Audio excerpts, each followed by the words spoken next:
भारत पाक तनातनी के बीच बहुत बड़ी खबरें आपको बतानी है। नमस्कार, आप देख रहे हैं न्यूज 18 राजस्थान और मैं हूं आपके साथ श्रुति श्रीवास्तव।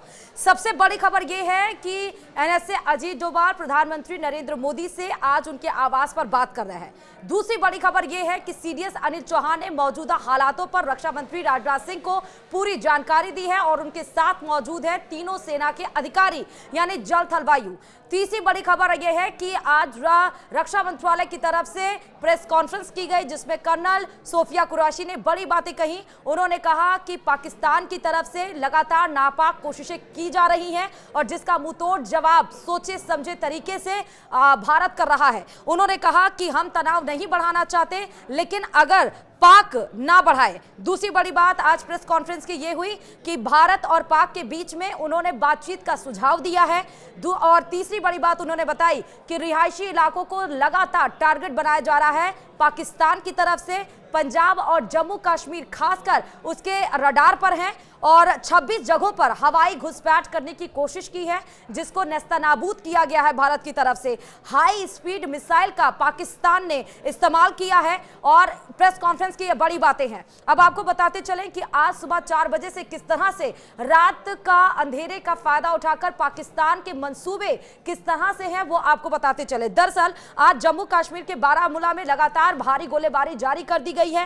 राजौरी के रिहायशी इलाकों में लगातार गोलीबारी जारी की गई, वहां पर रेड अलर्ट जारी किया गया। वहीं पर आपको यह भी बताते चलें कि जम्मू में एक बार फिर से ब्लैकआउट कर दिया गया था। वहीं राजस्थान के सीमावर्ती इलाकों में लगातार ड्रोन और मिसाइल के जरिए अटैक करने की कोशिश की गई और राजस्थान के कई सारे ऐसे इलाके हैं जैसे कि बाड़मेर हुआ, जैसलमेर हुआ, श्रीगंगानगर हुआ, चुरू हुआ, बालोतरा हुआ, जहां पर मिसाइल या फिर ड्रोन के कुछ पार्ट्स, कुछ टुकड़े खेतों में मिलते हुए दिखाई पड़े और ग्रामीणों ने उसको लेकर तुरंत जिला प्रशासन को खबरें भी दी और वो फोटो भी हमने अपनी टीवी स्क्रीन पर दिखाई। इसके साथ आपको ये भी बताते चले कि पाकिस्तान की तरफ से जैसे हम ऑपरेशन सिंदूर चला रहे हैं वैसे ही खबर ये भी आई कि पाकिस्तान ने एक ऑपरेशन भारत के खिलाफ चलाने की कोशिश की जिसका नाम बुनियान उल मरसूर से है, लेकिन सूत्रों के हवाले से खबर यह भी मिली कि उस ऑपरेशन को नाकाम कर दिया गया। और इसके साथ साथ जहां पर वो सीमावर्ती राज्य है, चाहे वो जम्मू कश्मीर हो,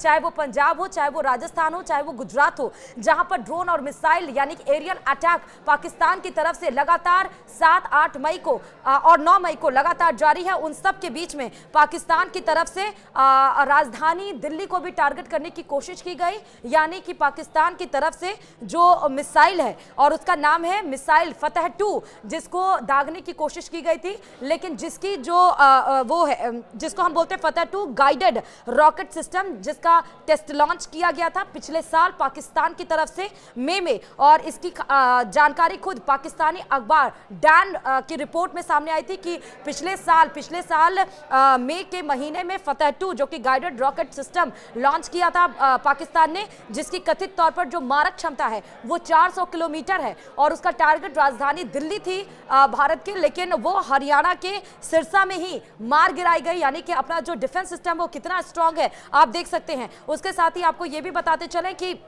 राजौरी में भी पाकिस्तान की तरफ से लगातार भारी गोलीबारी जारी की गई। वहीं पंजाब की जालंधर में भी तेज धमाका सुनने को मिला, पंजाब के आदमपुर में तेज धमाका सुनने को मिला धमाके से। और उसके बाद से पाकिस्तान की नापाक हरकतों को भारत ने किस तरह से उनके मंसूबों को खाक में मिला दिया और धमाके की वजह से किस तरह से भारी नुकसान हुआ वो आपको बताते चले। दरअसल पाकिस्तान के हमने 4 एयरबेस उड़ा दिए, जी हाँ, जैसे कि नूर खां एयरबेस जो कि चकलाला रावलपिंडी में है, वहीं रफीकी एयरबेस जो कि शोरकोट में है, वहीं मुरीद एयरबेस जो कि चकवाल में है और उसके साथ एक और एयरबेस हमने उसके मार गिराए। भारी नुकसान पाकिस्तान को हुआ। ना सिर्फ 4 एयरबेस को हमने मार गिराए बल्कि उसके साथ साथ भारत ने 5 मिसाइलें भी श्रीनगर बेस से दागी और 5 मिसाइलों को दागने के बाद पाकिस्तान का 2 फाइटर जेट हमने मार गिराया। बताया यह भी जा रहा है 2 फाइटर जेट है। पहला जो पाक का फाइटर जेट हमने मार गिराया वो श्रीनगर के लासजान में मार गिराया और दूसरा फाइटर जेट जो हमने मार गिराया वो उत्तर कश्मीर में हमने उसका फाइटर जेट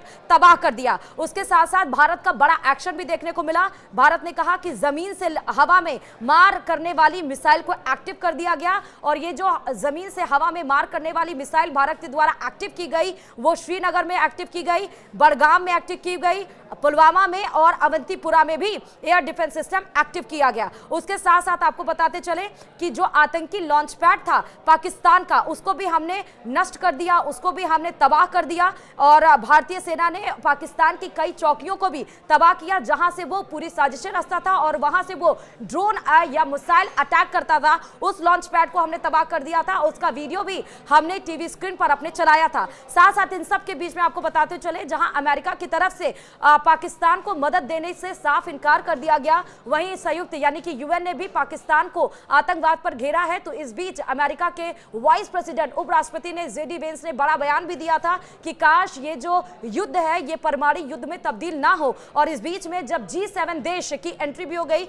G7 देशों का बड़ा समूह जो कि अंतरराष्ट्रीय संगठन तो नहीं है, लेकिन हाँ वो जरूर अनौपचारिक एक मंच है जहां पर वैश्विक आर्थिक और राजनीति मुद्दों पर चर्चा की जाती है। और 2024 में जहां इसकी मेजबानी इटली के द्वारा की गई थी और 2025 में G7 की मेजबानी जहां कनाडा करेगा। तो इस बीच में G7 का बड़ा स्टेटमेंट आया कि नागरिकों की सुरक्षा प्राथमिकता है और दोनों देश शांति की बहाल करे, शांति कायम करे बातचीत करके। लेकिन उन सब के बीच में आप देखिए कि नापाक मंसूबे जो पाकिस्तान के हैं वो किस कदर से आगे बढ़ रहे हैं। उस बीच में पीएम शहबाज शरीफ एनसीए यानी कि नेशनल कमांड ऑफ अथॉरिटी की बैठक लेना शुरू कर दी है। अब आप सोच रहे हैं कि एनसीए क्या? एनसीए दरअसल ये जो कमान है, नियंत्रण और परिचालन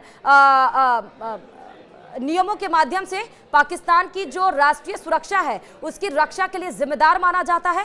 यानी कि जो एनसीए है, नेशनल कमांड अथॉरिटी की जो पीएम शहबाज शरीफ की तरफ से ये बैठक जिसकी ली जा रही है वो परमाणु हथियार और मिसाइल की इस्तेमाल पर रणनीति बनाता है। और इसके साथ ही आपको बता दें कि पाकिस्तान में इस कदर से तबाही का मंजर देखने को मिला कि इस्लामाबाद में पेट्रोल पंप 48 घंटे के लिए बंद कर दिए गए। बंद की वजह यह बताई गई कि पेट्रोल की कमी हो चुकी इस्लामाबाद में, इसलिए 48 घंटे के लिए उसको बंद कर दिया गया। और इसके साथ साथ ना सिर्फ तबाही का मंजर यहां पर यह देखने को मिला कि दो हमने उसके फाइटर जेट और 4 एयरबेस और उसकी जो लॉन्चिंग पैड है उसको तबाह किया है। इसके साथ साथ हम ये भी बताते चले कि जो एक UNMOGIP यानी कि जिसको हम बोलते हैं United nation military observer group in India and Pakistan, जो लगातार अंतर्राष्ट्रीय स्तर पर पाकिस्तान ये कह रहा है कि भारत के द्वारा अटैक्स किए जा रहे हैं, हम कोई अटैक नहीं कर रहे हैं और हमारे नागरिकों को टारगेट बनाया जा रहा है भारत की तरफ से। यानी कि एक झूठ, एक भ्रामक